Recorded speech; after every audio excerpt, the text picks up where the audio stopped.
The mainstream media is imploding as their outlets are suffering the single worst job losses ever. That's right. It's a stunning development in the midst of this whole coronavirus that the media outlets you would think we would be turning to most during this crisis are the ones that are beginning to implode. So we're going to look at some of the numbers here, which are pretty astonishing. And then we're going to see a very delicious irony in the midst of all this. An irony of ironies, I think, is going to absolutely make your day. You're going to love it. Greetings, everyone. Dr. Steve here with you. Great to be with you as always. If you're looking for a daily white pill of encouragement to help you counter all the ridiculous fake news that's out there from the corporatist globalist media, well, you have found your oasis. We analyze current events, analyze some super awesome conservative trends so that you can live in the present light of even better things to come. So you know what to do. If you haven't already done so, make sure to smack that bell and subscribe button. This is your daily white pill of encouragement and unshakable optimism. Now, before we get into the whole fall of the mainstream media here, let's give a huge shout out to the sponsor of this video, and that is the makers of this little device. It's called the 6-in-1 Patriot Charger, and it's no exaggeration to say that this may indeed be a lifesaver. It features a powerful window breaker and seatbelt cutter to free yourself from your car in an emergency situation like being trapped in water. It's got a powerful red flashing light to signal for help if your vehicle is stranded. It has a powerful 4-hour ultra bright LED light, and it's always within reach because it plugs right into your car's cigarette lighter outlet. And best of all, if you use the promo code Turley15, you'll get a 15% discount. So what could be better? So don't wait another minute. Click on the link below and get your own 6-in-1 Patriot Charger today. All right, gang, let's dive right in here. Amazing stuff here. We live in extraordinary times. I mean, I don't think any of us would take issue with that.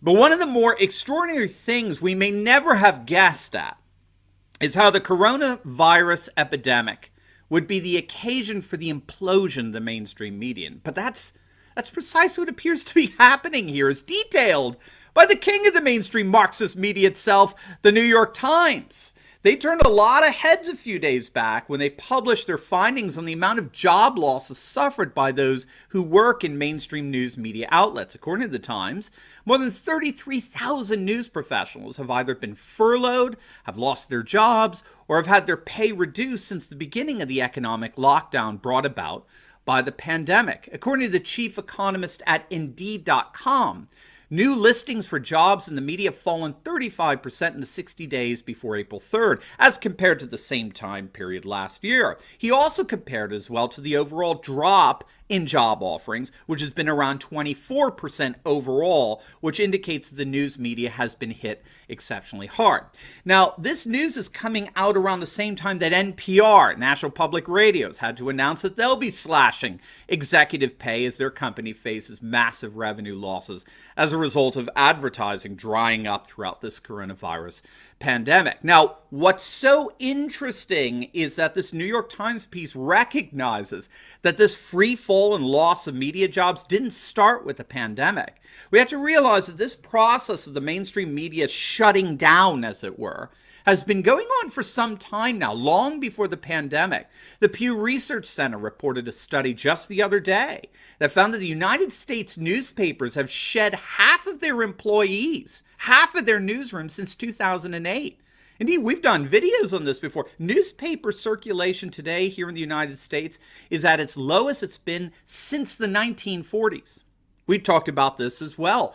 Business Insider reported that the number of layoffs in the mainstream media for the year 2019 hit upwards of 8,000. The number of media jobs that were slashed in 2019 were more than the total lost media jobs during the period of time between 2014 and 2017. Among the victims, CNN, they lost 100 jobs. BuzzFeed slashed 200. Vice Media lost 265 jobs. NBC slashed over 80 jobs. We could go on and on. Huffington Post is falling apart. It's on life support. And so what's happened is that this coronavirus pandemic is only intensifying. It's exasperating or hastening these trends. Now, here, of course, is the extraordinary irony in all of this. The mainstream Marxist media has from the very beginning been rooting for this pandemic as the way they were finally going to destroy the Trump presidency. What the Russian collusion conspiracy, which of course they fabricated. It was a fabrication of the media in conjunction with the Democratic National Committee and the Clinton campaign. What the Russian collusion conspiracy failed to do, what the Ukrainian transcript and the media-led impeachment circus failed to do, this media-led Chinese propaganda that Trump is to blame for the coronavirus, this blame Trump not China chorus, will finally, according to them, accomplish what the media-driven attempts have thus far failed to do, which is to remove Trump from office, the single most dangerous man to ever occupy the White House. And so the mainstream media has been, in many respects, I think we could say, cheerleaders for this virus. Our good friend Carrie Lutz over at Financial Survival Network points out that the New York Times has consistently been slow to update the peak rates and the decreasing rates of infections. They make it look as if the infection rates are continuing to rise. And keep in mind, this is all after the mainstream media told us there was nothing to fear from what they at the time repeatedly referred to as either the Wuhan virus or the Chinese virus. Remember that? All throughout January, well into February, they were telling us there was nothing to see here. Remember the first weeks of February? They were still dominated by the media's obsession with Trump's impeachment, with the Senate trial only wrapping up in February. Now, this new obsession with the death and dismay caused by the coronavirus has appeared only after weeks of ambivalence towards it, and I wonder why. What caught the media's attention? Could it be that this coronavirus could possibly be turned into Trump's Hurricane Katrina moment? Could this be the final thing that could topple the Trump presidency? I think that's why the media is fixated on it. They want to destroy Trump. And yet, note the profound irony. What's so ironic about this whole situation is that in getting what they wanted, in getting this major pandemic that could sink the presidency of Trump, what happened? All this pandemic is actually doing is destroying the mainstream media. All the pandemic is actually doing, in the context of what we're talking about here, of course, all the pandemic is actually doing is causing upwards of 33,000 media workers either to have been laid off, furloughed, or had their pay cut. I mean, just think about that. And this is happening all the while Trump's approval numbers remain stubbornly supportive of how he's handling the virus. I mean, he actually hit a 60% job approval rating in the last major Gallup poll findings. He's positioned himself effectively as a wartime president. And again, as we featured in yesterday's video, the political scientist Helmut Norpoth of Stony Brook University, he's noted that wartime presidents almost always go on to get reelected quite comfortably. Would that not be the irony of ironies? On November 4th, 2020, the day after the presidential election, would it not be ironic to see President Trump standing there, reelected, with his job still intact, in front of all these left-wing activists disguised as journalists who've been seeing their jobs more and more disappearing forever?